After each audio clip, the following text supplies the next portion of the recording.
Okay, YouTube, so I'm going to talk about the Love and Death album Between Here and Lost.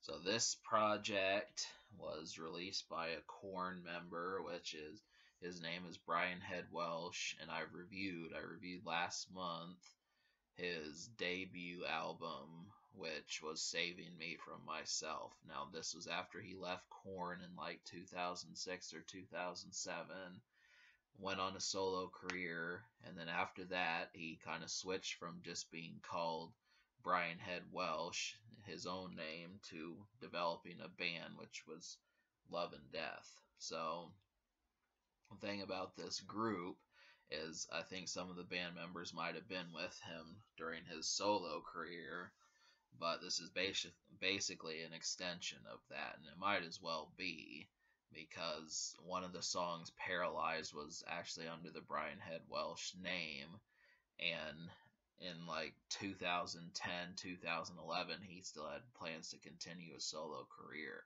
But that's what happened. It's kind of in the same vein as Korn, kind of on the same wavelength and that sort of thing, but it also it's as much of a trip as a Korn album, except it feels like it has a little bit more shock value to it, just shock and excessive trauma to it, and I definitely appreciate that. It just, for somehow, it seems like it packs more bravado than Korn does.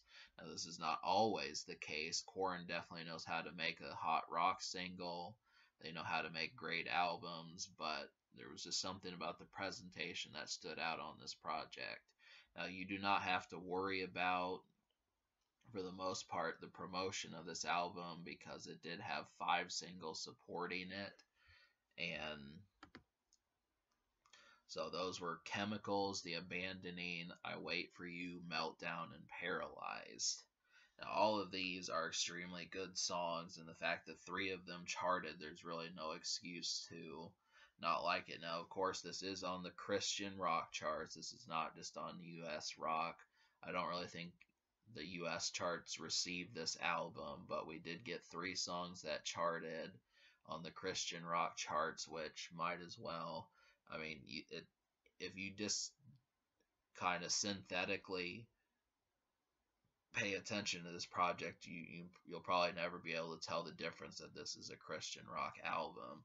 And it's the same thing with Brian Head Welsh's 2008 album, is that these are metal nonetheless. I mean, it's definitely metal. It feels, there are similarities to Korn, and just the eeriness and overall shaky, unstable atmosphere continues in a lot of ways. So one of my favorite songs was The Meltdown, more so than Abandoning and Chemicals, which charted higher.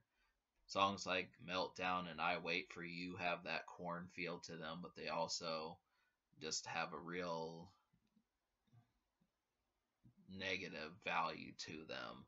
It just feels like you're kind of in the Twilight Zone or some sort of upside down world, and I do like that feeling. Really, I wanted this band to receive more attention. I have not really ever listened to a Christian rock station, so I have no clue how often these songs get played on the radio.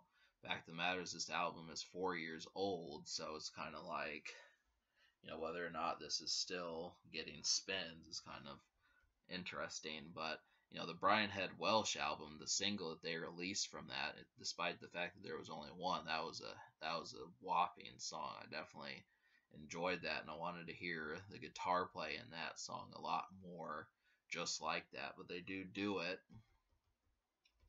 And The Abandoning is the song to start with. That's kind of the rock song of choice. Feels like that one's the most privy to the rock chart treatment. That's probably the song to start with. But I also enjoyed Chemicals, which has more drums that you hear in that song, and that's pretty much another hit. So those 2 would be some good ones to go for. But I Wait For You, don't forget about that. And then, of course, Paralyzed. I'm forgetting because I'm trying to remember 8 songs at once, but Paralyzed is, another hit worth seeing.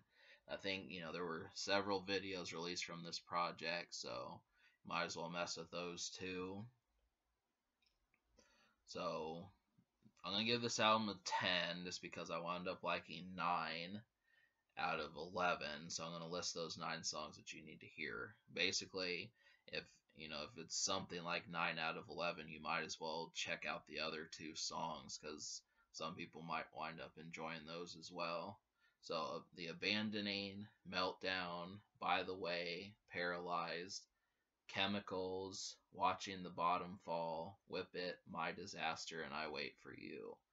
Now, I would go for By the Way. If you want to check out more songs than the singles, I felt like By the Way had great guitars in it. Whip It was another kind of negative sounding song that has just a real shaky feel. I think you'll like that one. And My Disaster is another one. So those are just a few extras. But all 9 of the songs I listed are pretty much ready to go. So the social score is going to get an 8 because I don't know why I Wait for You did not chart, but it pretty much needed to, and that would have pretty much topped it off. But still, 3 high charting songs is, there's nothing wrong with that.